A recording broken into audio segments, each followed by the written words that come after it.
Since is run by a bunch of investment bankers, and their modus operandi.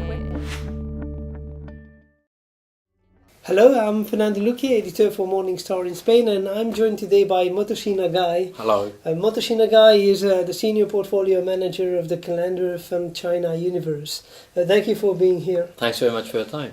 So we are going to discuss about China. Sure. And my first question is really related with the behavior of the Chinese market during these last months, because I've noticed that the Chinese equities have clearly underperformed the developed markets. Do you have an explanation for this? Sure. I think there are a couple of reasons to explain the underperformance of China equity market comparing to developed countries market, but also comparing to rest of Asian markets.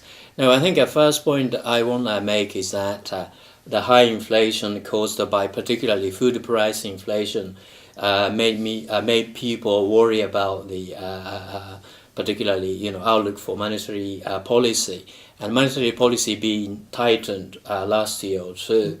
But on this, we think now finally food price inflation is expected to cool down. Therefore, this issue will be probably solved fairly soon.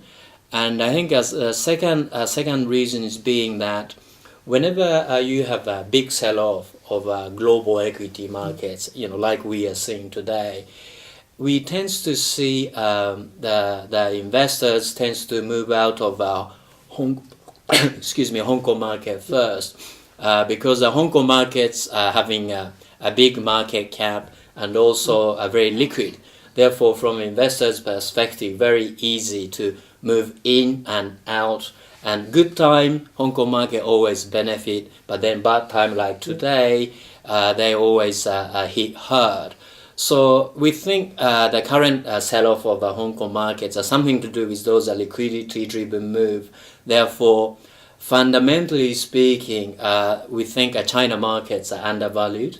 And also some other issues like local government debt, and also some corporate governance issues. Again, we think broadly speaking, Chinese government are financially very healthy, and also Chinese corporates are also financially healthy. Mm-hmm. So in any case, we think that down the road they can solve those issues fairly soon. So that's in short our take. And what is your outlook for the Chinese economy? For example, what are the challenges for the Chinese government for the next years? Sure. In terms of the challenges, let me address the challenges for the China government first. I think historically speaking, Chinese economy used to be heavily dependent upon exports. And also in terms of domestic demand concern, I think they've been dependent upon infrastructure investing. Now, they can still grow with these two drivers, but I mean that's not necessarily sustainable from a very long-term perspective. Therefore, I think that's why Chinese government is trying to transform Chinese economy from export-driven to domestic demand-driven, and then we think private consumption. I mean, in US, I think US economy, private consumption accounts for more than 70% of GDP. In the case of China, private consumption accounts for less than 50% GDP. So there is more room for private consumption, and I think the Chinese government is trying to grow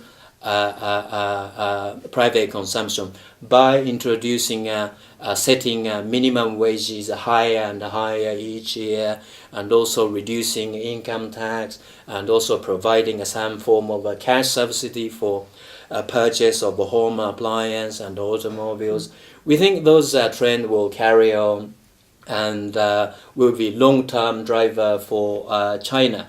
Now, in terms of a near-term economic outlook, no doubt, given what is going on in the US and the European economy, the exports will be somehow affected, no doubt about it. And also we see an early indication of a slowdown for Chinese property market.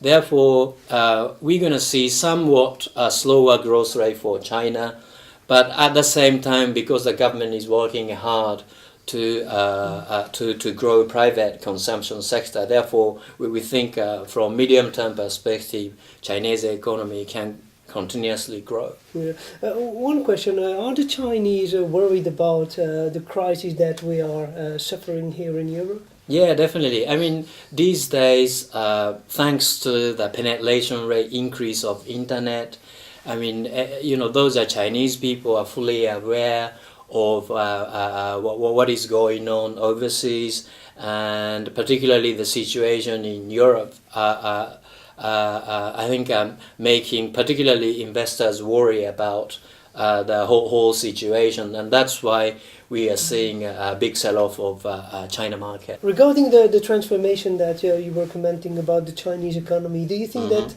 this will affect the long-term growth potential for the economy? Sure, I think it will affect the way Chinese economy grow, because in the past, like I said, Chinese economy used to depend on export. Now, export growth is always dependent upon world economic growth, and the world economy go up and down. Therefore, Chinese economy is also affected. But moving forward, because the private consumption increasingly become a driver for whole economy, which should mean that domestic private consumption is supposed to be more stable. Therefore, we think a volatility of Chinese economy will get less and less, and I think that is a good thing for whole economy. Yeah. My last question is about your portfolio strategy. What are the big themes that you are incorporating into your portfolio? Sure. I mean, we have always have a couple of great investment ideas in general.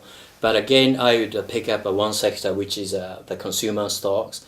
The consumer stocks, I mean, there is a number of consumer stocks growing their own brand in the domestic market, increasing market share away from foreign brands. And also, don't forget, in terms of big picture, macro backdrop, that, like I said, the central government is well supporting the growth of personal income, again reducing income tax, and also giving out cash subsidy. And I think that all those efforts lead to a big boom of private consumption. And I think just in general, in terms of economic development for any countries, the first phase is export-oriented, manufacturing sectors driven. But then once they reach some kind of inflection point, and then you tend to see boom of private consumption. I think now this year, I think we right now passing through that inflection point for Chinese economy. For that particular reason, we are very bullish on the consumer stocks in China, and that's why we are owning a lot of quality consumer names for our fund. Well, Motoshi, thank you very much. Thank you very much for your time. Thank you very much. Run by investment bankers, and their motives help make